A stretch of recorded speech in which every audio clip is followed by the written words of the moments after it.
नमस्कार दोस्तों, आज हम डिस्कस करने वाले हैं स्पेस वॉर के बारे में। जैसे आपने सुना होगा कि लैंड वॉर्स होती हैं, वर्ल्ड वॉर 1 हुआ, वर्ल्ड वॉर 2 हुआ, उसके बाद आपने कोल्ड वॉर का नाम सुना होगा। फिर आपने देखा कि वाटर वॉर्स भी होती है, जो कि लार्जली सेंट्रल एशिया में आपने कंट्रीज़ को देखा होगा वाटर वॉर्स करते हुए।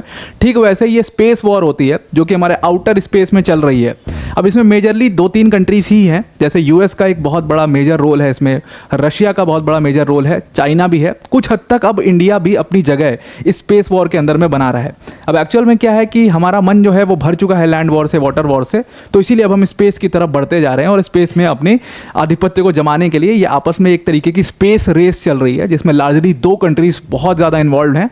एक तरफ है यूएस, दूसरी तरफ है रशिया ऑब्वियसली, एंड रशिया के साथ है चाइना।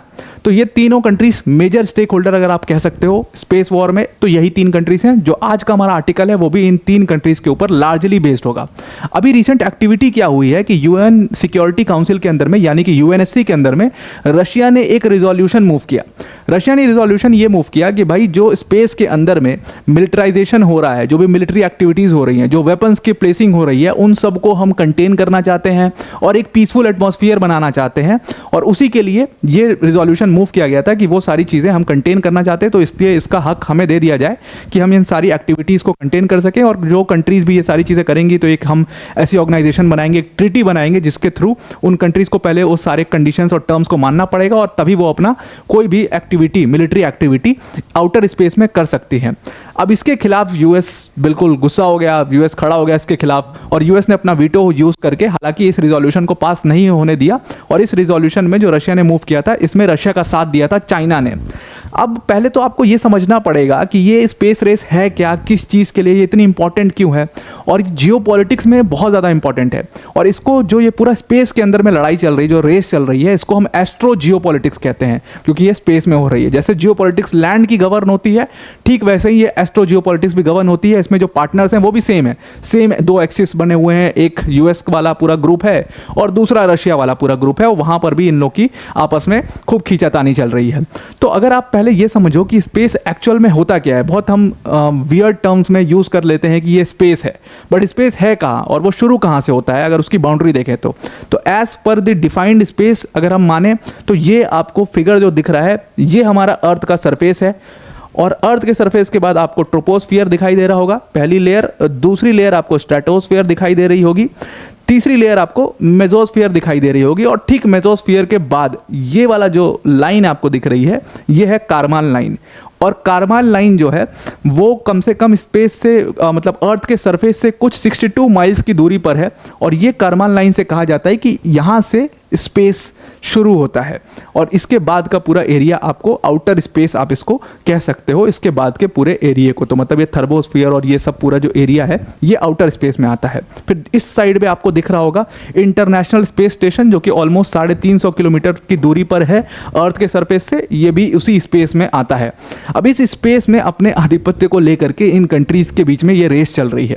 ये स्पेस इतना इंपॉर्टेंट है क्यों, होता क्या है यहाँ पर, अब आप समझ लो। फॉर एग्जाम्पल ये इतना इंपॉर्टेंट क्यों है जियोपॉलिटिक्स में, क्योंकि आज मॉडर्न डे जो पूरी सोसाइटी है वो लार्जली, क्योंकि टेक्नोलॉजिकल सोसाइटी है तो लार्जली बेस्ड है सैटेलाइट सिस्टम्स पे। और ये सैटेलाइट सिस्टम्स कहाँ पर होते हैं, ऑब्वियसली ये स्पेस में होते हैं, जिनसे निगरानी रखी जाती है। अब ये आपको फॉर एग्जांपल इनकी इंपॉर्टेंस बताता हूँ। जैसे सपोज बैंकिंग सिस्टम की आप बात कर लो, ये पूरा बैंकिंग सिस्टम जो है ये स्पेस सैटेलाइट सिस्टम के दम पर ही चलता है। क्यों, क्योंकि जो जितनी भी ट्रांजैक्शंस होती हैं उनकी जितनी टाइम स्टैंपिंग होती है फाइनेंशियल ट्रांजैक्शन की, वो एक सिस्टम के थ्रू होती है जिसको हम कहते हैं ग्लोबल नेविगेशन सैटेलाइट सिस्टम, यानी कि GNSS। आपने नाम सुना होगा इसके शॉर्ट फॉर्म का। GNSS के थ्रू टाइम स्टैंपिंग होती है। और ये टाइम स्टैंपिंग इतनी इंपॉर्टेंट है, फॉर एग्जांपल आप समझिए कि अगर एटीएम को सिग्नल नहीं मिला, वो टाइम स्टैंपिंग सिग्नल नहीं मिला, तो एटीएम पूरी तरीके से माल फंक्शन कर जाएंगे। और जब एटीएम माल फंक्शन कर जाएंगे तो आप समझ लो पूरा एक तरीके से बैंकिंग सिस्टम फ्रीज हो जाएगा। और सिर्फ बैंकिंग सिस्टम का ये तो एग्जांपल हो गया। इसके अलावा अगर आप देखो तो आपका लार्जली जो मैरीटाइम है या एविएशन है वो सैटेलाइट सिस्टम पर चलता है, वो पूरा नेविगेशन के बेस पर चलता है।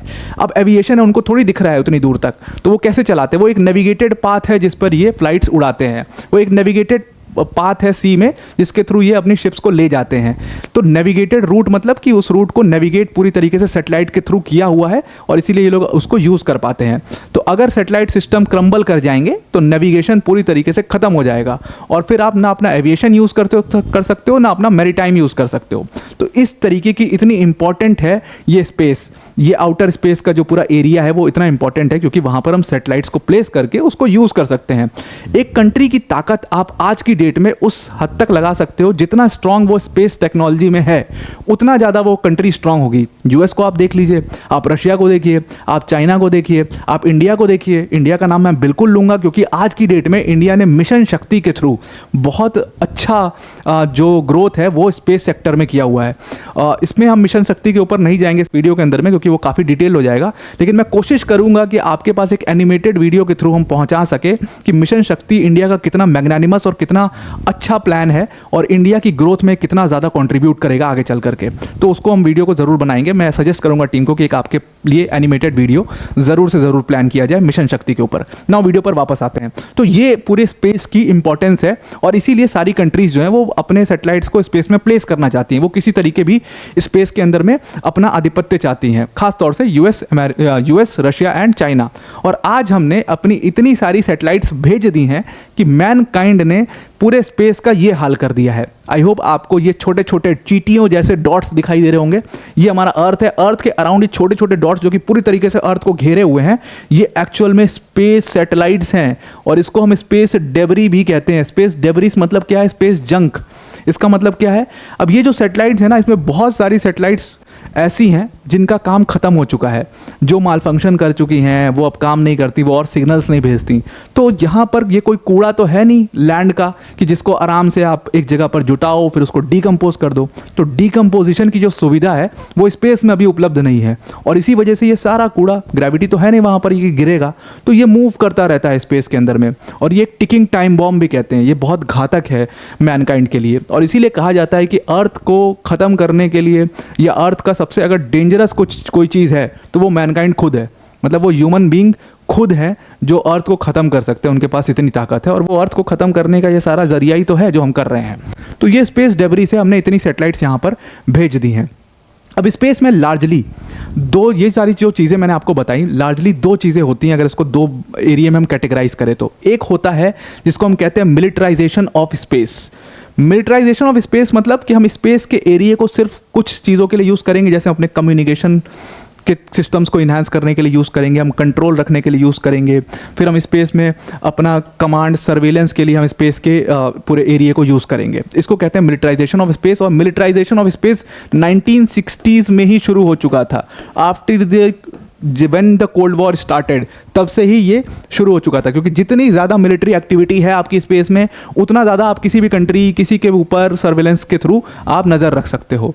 तो यूएस तो इसमें खैर ज्ञाता ही है और आज की डेट में तो काफ़ी एज है यूएस को मिलिटराइजेशन ऑफ स्पेस में।